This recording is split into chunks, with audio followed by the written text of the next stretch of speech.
rendah gula, nyaman diminum.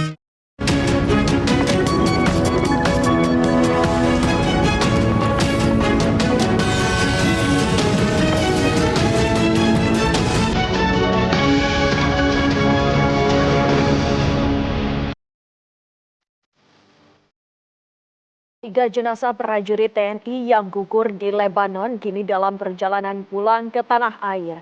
Ketiga jenazah diperkirakan tiba besok di Bandara Soekarno-Hatta.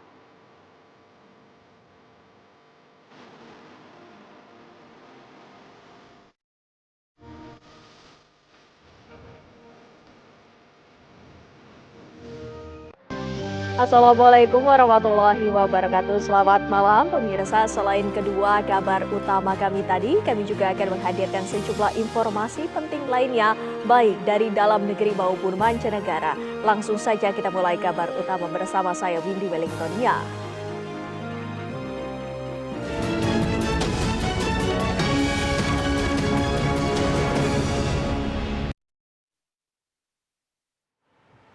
Hujan lebat disertai angin kencang membuat sebuah reklame yang berada di Jalan Punawarman, Kota Bandung, roboh Jumat siang. Reklame tertahan kabel listrik hingga tidak menimpa pengendara yang melintas.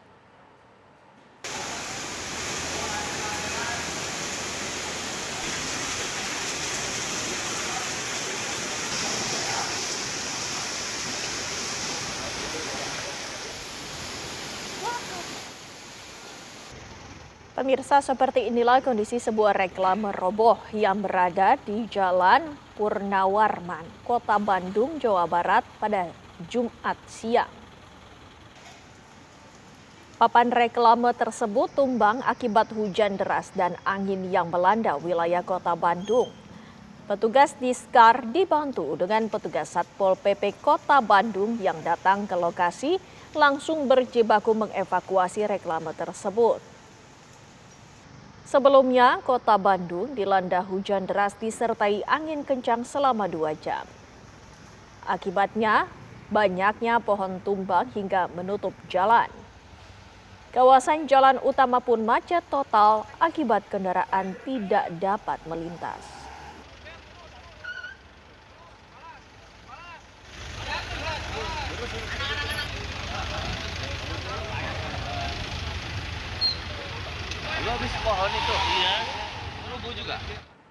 Hujan deras disertai angin kencang melanda Kota Bandung, Jawa Barat. Sejumlah pohon tumbang bahkan papan reklame di Jalan Purnawarman, Sumur Bandung ambruk.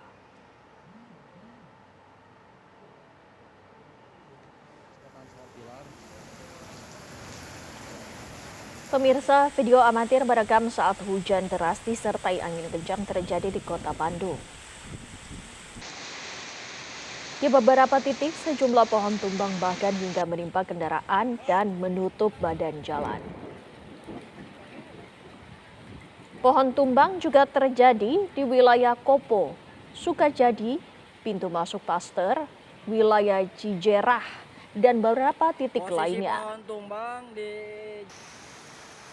Bahkan menurut Damkar Kota Bandung, pohon tumbang di wilayah Bojong Raya Caringin menimpa mobil dan menimbulkan korban jiwa.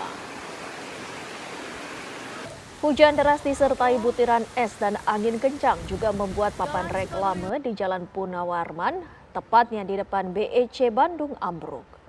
Proses pembersihan pun segera dilakukan oleh petugas.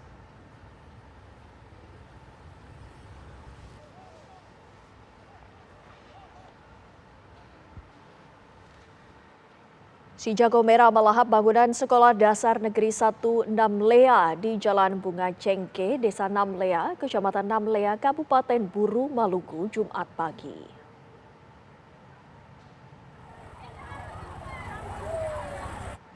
Angin kencang membuat kobaran api dengan cepat merambat dan menghanguskan sejumlah bangunan kelas serta ruangan guru.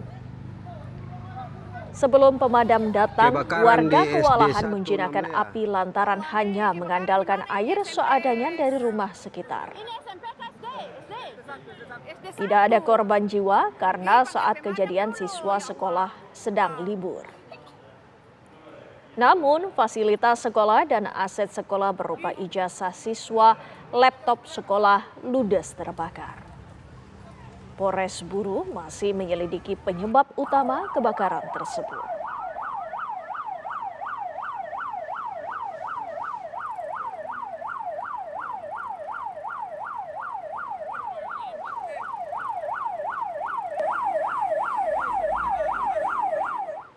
Diduga akibat sopir mengantuk sebuah mobil tertemper kereta di Jalan Soleh Iskandar di Nata, Bogor, Jawa Barat.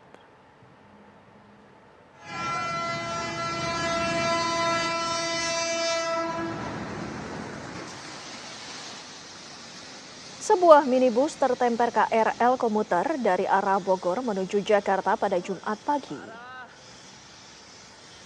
Akibatnya, mobil terseret cukup jauh karena KRL dalam kecepatan tinggi dan kondisi rusak parah pada bagian samping serta depan. Penumpang KRL terpaksa harus dievakuasi karena perjalanan tidak dapat dilanjutkan atas insiden tersebut. Sebelumnya, minibus ini menerobos perlintasan kereta karena sang sopir diduga mengantuk dan tidak melihat rute jalan yang harus dilalui. Tidak ada korban jiwa dalam peristiwa ini karena sopir langsung keluar menyelamatkan diri.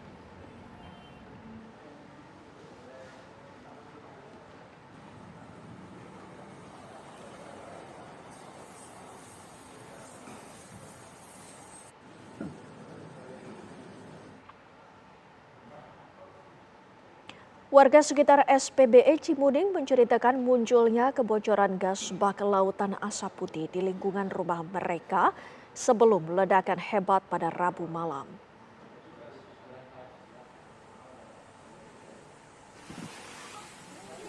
Belum. Pemirsa, beginilah video amatir yang diabadikan warga saat terjadi kebocoran gas dari dalam stasiun pengisian bulk LPG PT Indogas Andalan Kita, Cimuning, Kota Bekasi, Jawa Barat. Terlihat gas keluar ke lingkungan warga bak lautan asap putih. Warga pun berusaha mengevakuasi diri. Warga sekitar menceritakan pasca kebocoran gas dan bau menyengat muncul ledakan disertai kobaran api. Warga langsung meninggalkan rumah. Dampak dari kejadian tersebut, sejumlah rumah, kios, dan kabel listrik di sekitar mengalami kerusakan.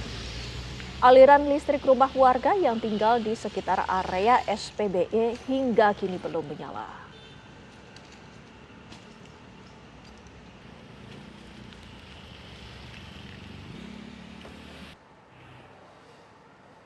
Bocoran dari kemasukan gas ke tank ini, ke tank LPG. Jadi di situ ada kebocoran. Makanya jadi gasnya pada keluar gitu. Jadi kayak kabut asap gitu. Kelihatan awan. Inavis dan Pusat Laboratorium Forensik melakukan olah tempat kejadian perkara di SPBE Cimuning, Bekasi, Jawa Barat. Olah TKP ini dilakukan untuk mencari titik terang penyebab ledakan hebat yang menghanguskan area pengisian gas dan merembet ke permukiman warga. Petugas mengambil sampel serpihan material yang terbakar serta memeriksa katup pengaman pada tangki utama gas. Untuk membatasi pihak yang tidak berkepentingan, garis polisi juga masih terpasang di sekeliling lokasi kejadian. Petugas juga menyisir area permukiman warga yang terdampak untuk memastikan tidak ada lagi potensi bahaya susulan. Ledakan SPBE mengakibatkan 14 rumah rusak dan 17 orang warga masih menjalani perawatan intensif di sejumlah rumah sakit.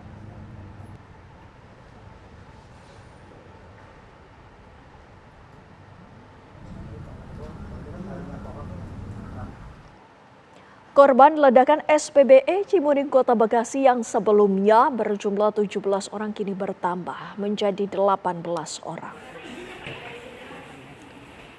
Dari 18 orang korban, 7 orang diantaranya mengalami luka di atas 50% dan harus mendapatkan perawatan intensif di sejumlah rumah sakit di Bekasi hingga rumah sakit rujukan RSCM Jakarta. Puluhan warga yang terdampak akibat ledakan juga mendapatkan bantuan berupa paket sembako hingga penanganan medis dan trauma healing yang disediakan oleh jajaran kepolisian dan Forkopimda Kota Bekasi. Warga juga mendapatkan bantuan baju layak pakai. Saat ini pihak kepolisian masih melakukan penyelidikan dan telah memeriksa sejumlah saksi baik karyawan maupun warga sekitar.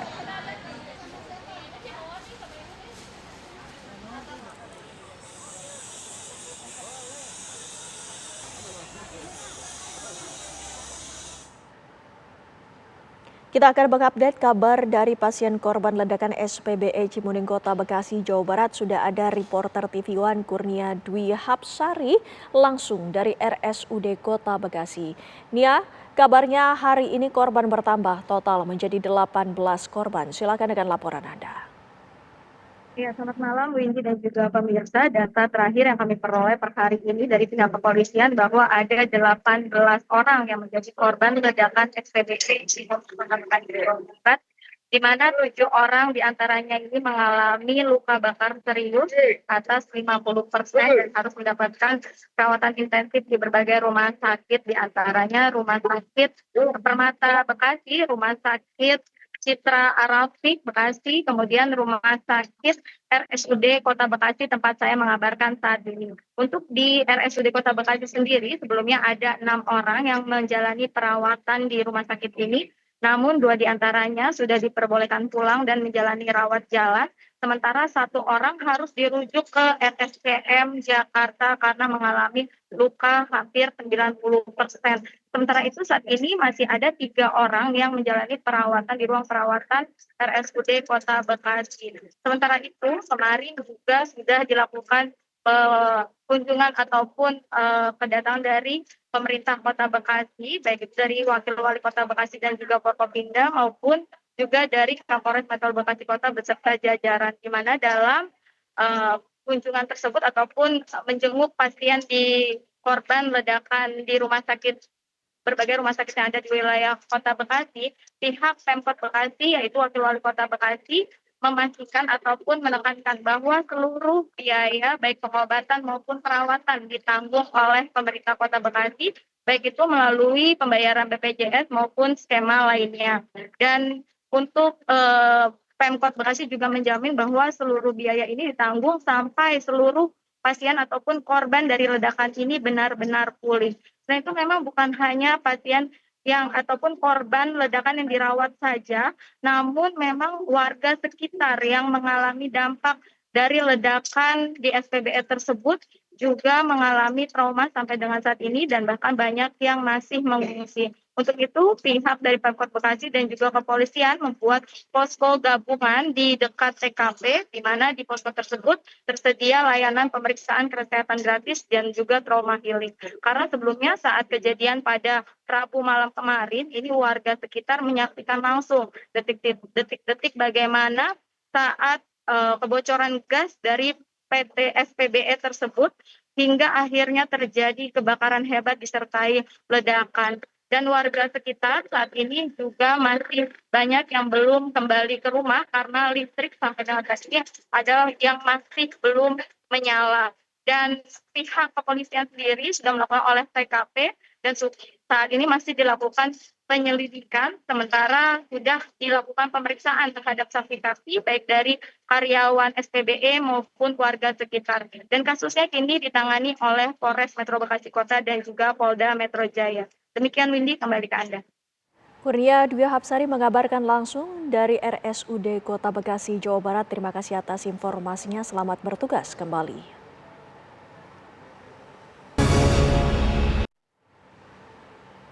Anda kembali bersama kami, pemirsa. Setelah upaya evakuasi jenazah berhasil dilakukan UNIFIL beberapa hari lalu, 3 jenazah prajurit TNI dalam kontingen Garuda UNIFIL kini dalam perjalanan pulang ke kampung halaman di mana keluarga mereka sudah menanti.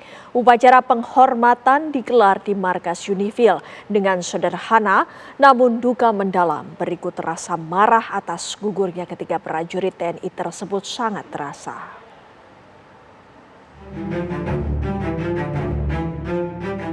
Kamis waktu setempat, pasukan penjaga perdamaian PBB di Lebanon UNIFIL menggelar upacara kehormatan terhadap 3 prajurit TNI dalam kontingen Garuda yang gugur saat sedang bertugas pada 29 dan 30 Maret.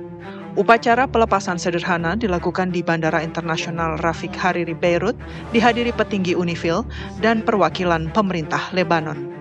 Komandan pasukan UNIFIL mengatakan bukan sekedar kehilangan anggota, tetapi kehilangan sebuah keluarga. Today, we stand together in grief. We gather to honor 3 brave Indonesian peacekeepers, Major Zulmi Adia, First Sergeant Nur Ikhwan, Private First Class Farizal Ramadan. They lost their lives here in Lebanon, serving under the United Nations flag, serving for peace. As post commander, this is the hardest moment. We have not only lost peacekeepers, we have lost brothers.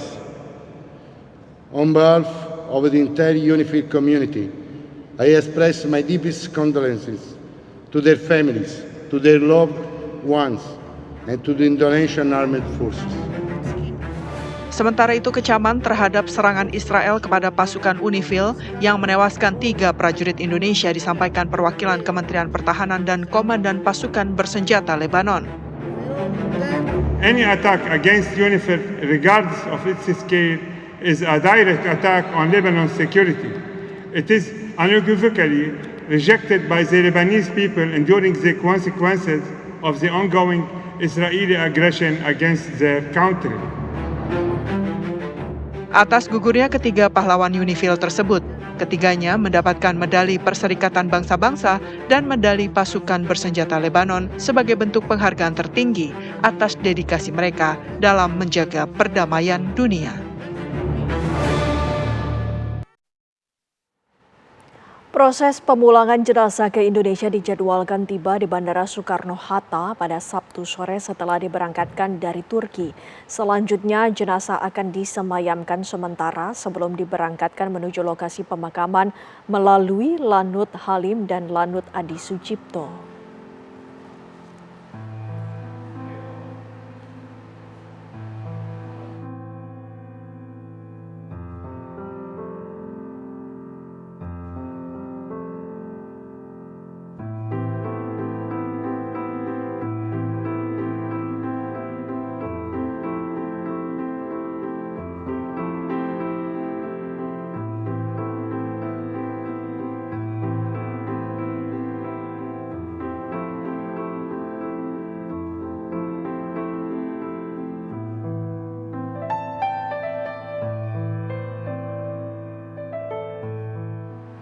Putra terbaik bangsa gugur saat menjalankan tugas menjaga perdamaian dunia. Duka mendalam dirasakan pihak keluarga yang menanti jenazah tiba di tanah air. Lantas bagaimana perkembangan terkini suasana rumah duka Kapten Infanteri Zulmi Aditya di Cimahi, Jawa Barat? Kita bergabung dengan reporter TV One. Sudah ada Endra Kusuma yang siap dengan laporannya. Endra?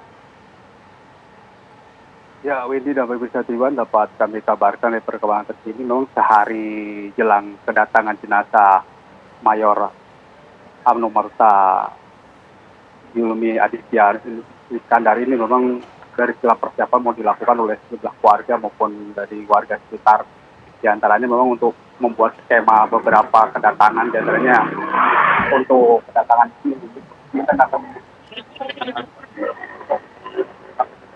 dan juga Halim dari 18.30 mungkin setelah itu baru ke Bandara Hussein. Dan sejauh ini memang untuk kedatangan ke lokasi rumah duka ini beberapa skema pun dilakukan, diantara dengan membuat menutup sebagian jalan mulai dari pagi hari malam minggu. Mungkin kalau kedatangan tengah malam begitu saat sudah datang, kemungkinan ada beberapa jalur jalan pun akan ditutup untuk mengantisipasi kepadatan dari beberapa tamu-tamu yang datang. Di antaranya juga dibuat kantung parkir di lokasi tertentu ini. Dan sejauh ini memang kalau di pihak warga pun tadi sempat ngobrol juga beberapa keluarga, dan hari ini pun dari pihak warga sedang bermusyawarah dan menghasilkan untuk bagi kesepakatan siapa yang akan mendampingin untuk pertemuan nanti untuk penyerahan dari negara ke pihak warga sendiri. Dan sejauh ini memang belum dapat diketahui siapa saja yang akan datang untuk menyambut penerimaan dari pihak almarhum itu sendiri. Dan dapat diketahui juga, Bindi, untuk saat ini memang setelah di beberapa warga pun memang untuk mengantisipasi beberapa kedatangan juga untuk hari untuk di tengah malam besok, kemungkinan besar warga pun akan menyambut, dan itu pun telah dipersiapkan di sekitar 2 bus yang akan diparkir di Pasar Kuda di daerah Kuryang untuk mengantar ke pemakaman terakhir di Taman Makam Pahlawan Ciputra. Di sini itu yang kami dapat kabarkan dari perkembangan terkini. Kembali ke studio ini. Baik, terima kasih Hendra Kusuma atas informasinya. Selamat bertugas kembali. Pemirsa, kita ke kabar lain. Pasangan selebritis Dude Harlino dan Alyssa Soebandono. Dude menegaskan dirinya tidak ada kaitan dengan internal manajemen dan posisinya hanya sebagai pekerja profesional sebagai brand ambasador. Dude dan Alyssa diperiksa penyidik Barreskrim Polri terkait kasus dugaan penipuan oleh PT Dana Syariah Indonesia atau DSI selama kurang lebih 5 jam pada Kamis sore kemarin.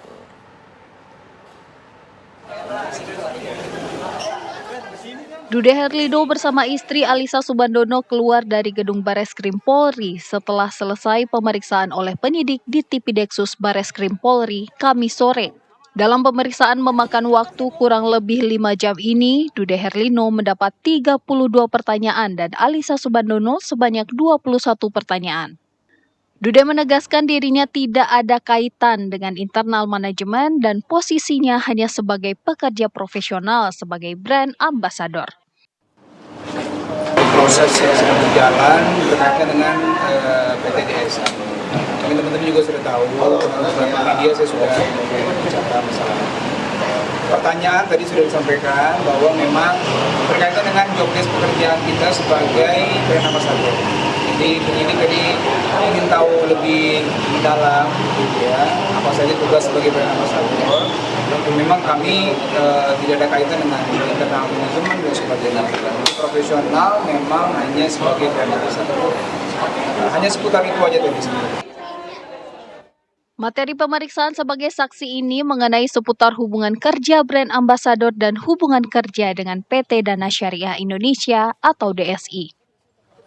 Itu yang menjadi salah satu materi pemeriksaan kami adalah terkait dengan peran sebagai brand ambassador. Apakah sebagai profesional, ya, bagaimana mereka, karena brand ambassador tentunya kan harus menyampaikan pada masyarakat bagaimana bisnis plan yang dijalankan oleh PT DSI, ya, dan kemudian ketika bisnis plan ataupun dari DSI ini terlibat fraud dan sebagainya, tentunya itu ya menjadi untuk pemeriksaan kami. Kepolisian akan mempelajari hasil pemeriksaan Dude Harlino dan Alyssa Soebandono dan disandingkan dengan fakta-fakta yang dimiliki penyidik. Dalam kasus dugaan penipuan hingga penggelapan dana oleh PT DSI ini, penyidik telah memeriksa 90 saksi dan 80 rekening, serta menyita sejumlah aset dan telah menetapkan 4 tersangka. Dari Jakarta, Robin Freddy, TV One mengabarkan.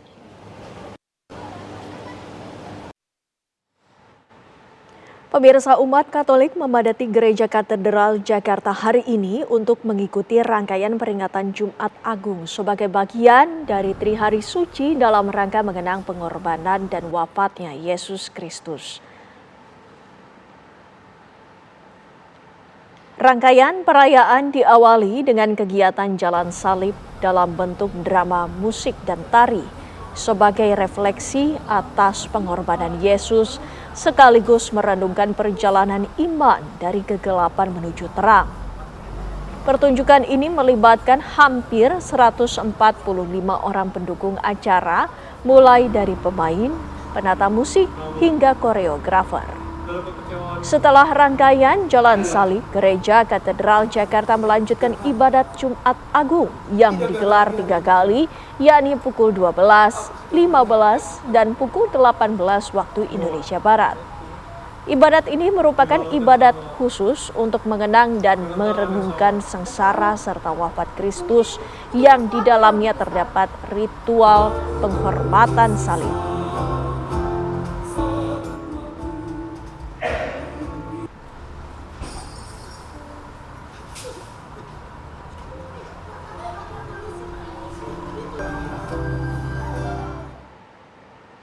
Tumpukan sampah menggunung di tempat pembuangan sampah sementara Pulau Gebang, Cakung, Jakarta Timur. Kabarnya akan kami hadirkan sesaat lagi.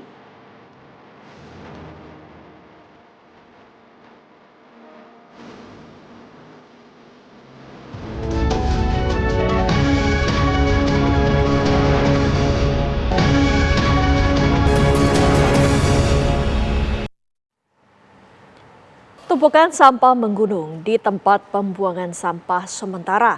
Gunungan sampah ini berdekatan dengan rumah warga dan menutup setengah ruas jalan di Jalan Sangyang, Pulau Gebang, Cakung, Jakarta Timur.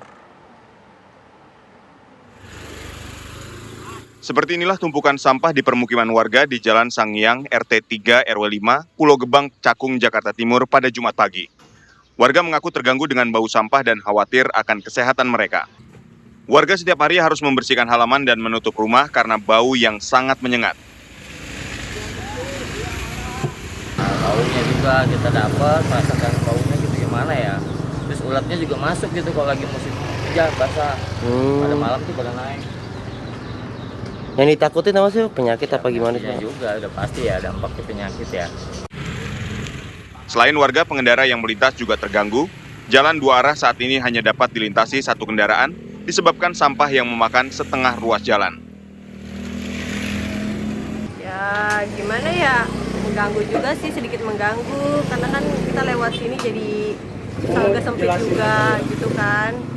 Terus juga baunya juga jadi kemana-mana gitu, karena emang kebetulan saya rumahnya dekat sini juga kan. Tumpukan sampah terjadi karena sempat terjadi longsor di Bantar Gebang, sementara mobil pengangkut sampah di lokasi ini dialihkan ke lokasi lain. Awalnya dari kejadian yang waktu di Bantar Gebang longsor waktu puasa itu, nah berhubung di sana ada kendala, jadi di sini terdapat penumpukan. Nah sementara mobil yang ada di sini, yang biasa di sini, dialih dulu ke lokasi lain untuk bantu lokasi yang lain. Sedangkan di sini nggak ada backup-an lagi untuk ganti yang pengangkatan sampahnya, makanya tertumpuk-tumpuk begitu. Warga berharap pemerintah segera melakukan pengangkutan sampah karena tumpukan sampah sangat mengganggu kenyamanan dan kesehatan. Dari Jakarta, Raka Prawira Wijaya, TV One mengabarkan. Seorang oknum jaksa yang bertugas di Kejaksaan Labuan Batu Selatan (EMN) mengancam seorang pria dengan senjata api di kawasan Pergudangan Medan Amplas, Kota Medan. Aksi koboi yang dilakukan pegawai kejaksaan ini viral di media sosial. Pria yang mendapat ancaman tersebut diketahui merupakan keluarga dari kekasih EMN. Berdasarkan pemeriksaan awal, permasalahan ini dipicu akibat pelaku membela sang kekasih yang diduga dianiaya oleh pihak keluarganya.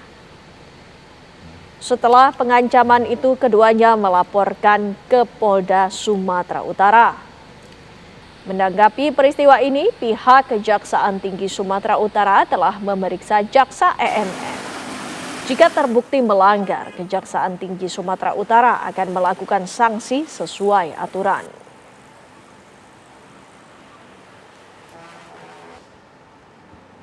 Melakukan pemeriksaan terhadap terlapor seorang jaksa yang dari Labuan Batu Selatan dalam perkara dugaan pelanggaran kode etik berdasarkan Peraturan Kejaksaan Nomor 4 Tahun 2024 tentang kode etik dan perilaku jaksa dan proses penanganan perkaranya.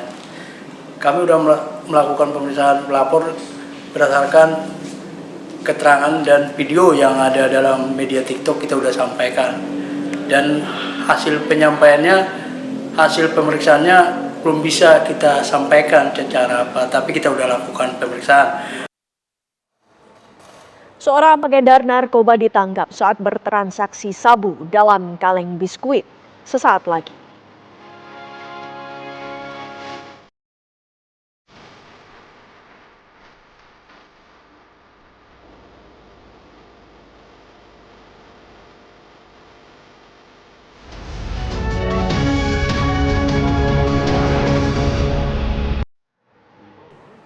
Seorang pengedar diringkus petugas Satres Narkoba Polres Metro Jakarta Pusat saat akan bertransaksi di area Terminal Senen. Pelaku mengemas sabu seberat 1 kg dan ribuan butir pil ekstasi di dalam kaleng biskuit. Ibu ya, ini suami ibu bener ya? Pria berinisial SS ini tak berkutik ketika diringkus petugas kepolisian saat akan bertransaksi di area Terminal Senen, Jakarta Pusat. Di hadapan sang istri, polisi membongkar barang bawaan SS di dalam kantung belanja. Kecurigaan petugas tertuju pada sebuah kaleng biskuit dengan segel plastik yang telah sedikit dibuka. Benar saja, di dalam kaleng tersebut polisi mendapati sabu seberat 1 kg. Polisi kemudian melakukan pengembangan ke sebuah kamar kos pelaku yang juga berada di kawasan Senen. Petugas pun mendapati ribuan pil ekstasi yang disimpan dalam kemasan kaleng biskuit dengan total mencapai 1.694 butir. Kini pelaku telah dibawa ke Mapolres Metro Jakarta Pusat.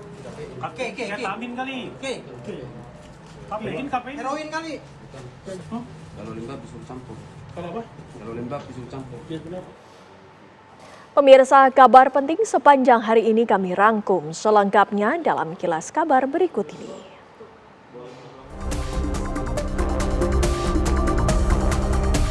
Korban ledakan SPBE Cimuning, Kota Bekasi yang sebelumnya berjumlah 17 orang kini bertambah menjadi 18 orang. 7 orang diantaranya mengalami luka di atas 50% dan harus mendapatkan perawatan intensif di sejumlah rumah sakit di Bekasi hingga rumah sakit rujukan RSCM Jakarta. Puluhan warga yang terdampak akibat ledakan juga mendapatkan bantuan berupa paket sembako hingga penanganan medis dan trauma healing yang disediakan oleh jajaran kepolisian dan Forkompimda Kota Bekasi.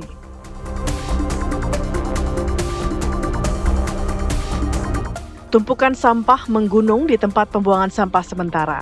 Gunungan sampah ini berdekatan dengan rumah warga dan menutup setengah ruas jalan di Jalan Sangiang, Pulau Gebang, Cakung, Jakarta Timur. Warga mengaku terganggu dengan bau sampah dan khawatir akan kesehatan mereka. Tumpukan sampah terjadi saat sempat terjadi longsoran di Bantar Gebang.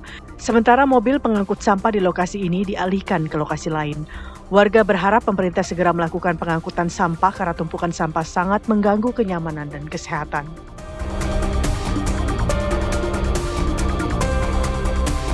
Pemandangan mencekam terlihat di kota Petah Tikva pada Kamis waktu setempat.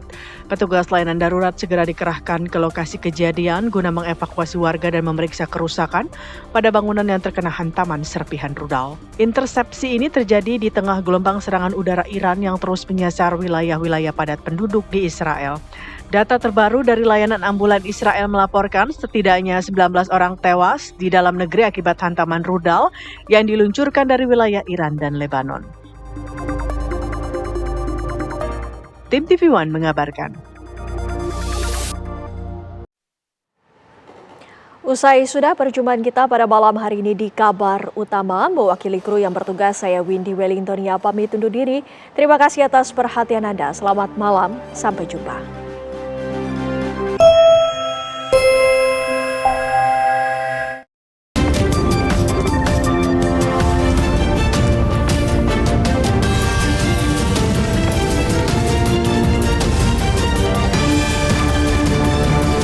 Didukung oleh rendah gula, nyaman diminum.